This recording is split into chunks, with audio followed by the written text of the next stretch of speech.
Hello everyone, and welcome back to our Magic Treehouse story time. I'm going to read one chapter. Do you remember which chapter I'm going to read? Do you remember what it's called? Chapter 4, Moon Rabbits. Did you know that? Well, I'm thinking of characters in these stories, and, well, there's Jack, Annie, and Peanut the mouse. Now, Morgan Le Fay is a character, but we haven't seen her for a while because she's under a spell. Jack and Annie live with their mom and dad. There's been a knight, dinosaurs, ninja master, the two other ninjas that were women, that were girl ninjas, pirates. Ooh. You know what? Have we met any other characters in this story? No. There were no astronauts in the space station. Let's find out what happens in Chapter 4. Maybe we're going to find some rabbits on the moon? I don't know. It's in the future, so who knows what's on the moon. Oh, wow, said Annie. She took a step forward, but Jack stood frozen. He wanted to get a good look at everything first. He stared at the ground. He was standing in a layer of gray dust, as fine as powder. Footprints were everywhere. Jack wondered who had made them. He reached into his pack for the moon book. To his surprise, it was as light as a feather. He found a picture of footprints on the moon. He read, "The moon has no rain or wind to blow the dust around, so footprints will never wear away naturally, not even in 1,000,000,000 years." Ooh. Wow, that's an interesting fact. If you step on the moon, your footprint will be there forever. Oh man, Jack said. The moon was the stillest place he had ever been. It was as still as a picture, and its stillness would never, ever end. Jack stared at the ink-black sky. A lovely blue and white ball glowed far away. Earth. For the first time, it really hit Jack. They were in outer space. "Look," Annie cried, laughing. She bounded past Jack, almost flying through the air. She landed on her feet. Then she jumped again. "I'm a moon rabbit," she called. Jack laughed. How does she do that? He wondered. Now, Annie said, "I'm a moon rabbit," so she's just pretending. He turned a page and read, "A person weighs less on the moon because of the moon's low gravity and lack of air. If you weigh 60 pounds on Earth, you would only weigh 10 pounds on the moon." "Don't just stand there reading," said Annie, grabbing the book from Jack's gloved hand. She tossed it into space. It flew far away. Jack started after it.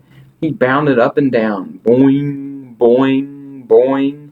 Now he felt as light as a feather. "Look," he called to Annie, "I'm a moon rabbit too." Where Jack's boots hit the ground, moon dust gracefully sprayed into space. The book had landed at the edge of a shallow crater. When Jack reached it, he tried to stop, but his feet slipped. He fell right over and lay on his side. He tried to stand, but he was off balance. He tried again, but the dust was just too deep, and his space suit was too clumsy. "You okay?" asked Annie. "I can't get up," said Jack. "You shouldn't have been goofing off," Annie said wisely. "You goofed off first," said Jack. "Now help me up, please." Annie started toward him. "Don't fall too," warned Jack. "I won't." Annie moved very slowly.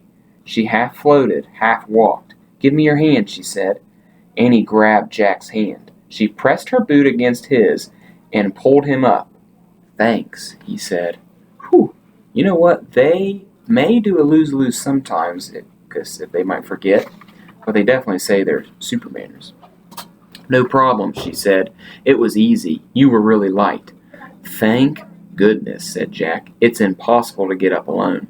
He picked up the moon book. It was covered with dust. He brushed it off. "Oh, wow, look," said Annie. She stood at the edge of the crater. "What is it?" said Jack. "A moon buggy," said Annie. The buggy was parked in the crater. It had 4 huge wheels. "Let's go for a ride," said Annie. "We can't," said Jack. "We just have 2 hours of air in our tanks, remember?" "I bet we'll find the M thing faster if we take the moon buggy." Annie bounded into the crater. "But we can't drive," said Jack. I bet I can drive this, said Annie. It looks easy. Come on. She jumped into the driver's seat. But you don't have a license, said Jack. Who cares, said Annie. There aren't any roads on the moon, or stoplights, or policemen either. She was right, Jack thought. Well, go slow, he said, and he climbed in beside her. Annie pushed a button labeled on. The moon buggy lurched backward. Yikes, said Annie. Step on the brake, said Jack. Annie pressed a pedal on the floor. The buggy stopped with a jerk. Whew, she said. It must be in reverse, said Jack. Let me study this. But before he could study anything, Annie pushed another button. The buggy tilted back. Its front wheels started to rise in the air. Let me out of here, said Jack. Annie pushed more buttons. The buggy's front wheels landed back on the ground, and the buggy leaped forward. Slower, said Jack. I can't, said Annie. I don't know how. Annie steered the buggy over the tracks, on the ground.